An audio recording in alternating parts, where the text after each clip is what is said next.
यहां से लेके यहां तक की एक दौड़ है, 1 नंबर से लेके 100 नंबर तक आपको दौड़ लगाते हुए जाना है। कोचिंग 80 नंबर तक आपको अंगुली पकड़ के लेके जाती है, पा पा पा पा पा पा चलते हैं। 80 पे ले जाके कोचिंग छोड़ देती है कि अब 80 से 100 के बीच तक की दूरी है कि तू चल, तू कर। जो बच्चे उस 80 से 100 तक में दौड़ लेते हैं वो जल्दी सिलेक्ट हो जाते हैं।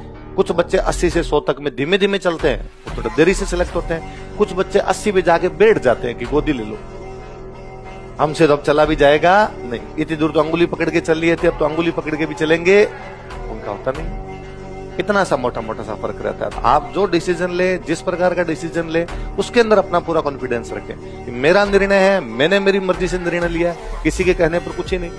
मैं कहूं आपको, मैं कहूं कि कोचिंग करनी चाहिए या यही कोचिंग करनी चाहिए, कोई दूसरा कहे कोचिंग करनी चाहिए, आप अपना।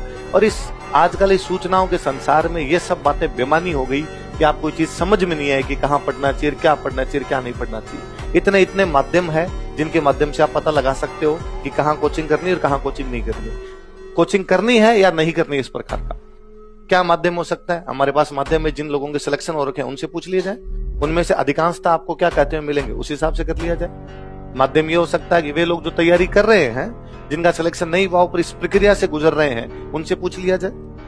और अब तो सबसे बड़ी चीज, आपके पास ऑनलाइन वाला इतना कंटेंट पड़ा रहता है कि आप जिस मास्टर से आपको पढ़ना है, जिस कोचिंग से पढ़ना है, उनका सब पिया पांचा बाहर है, उसको देख लिया जाए, आपको खुद को पता चल जाएगा कितना को देना है, कितना नहीं है, यहाँ हमें पढ़ना है कि नहीं पढ़ना है, इनको कुछ आता है कि नहीं आता है। इसलिए अप दीपो भव वाली स्थिति है, उसमें तो कहीं कुछ सोचने की आवश्यकता नहीं।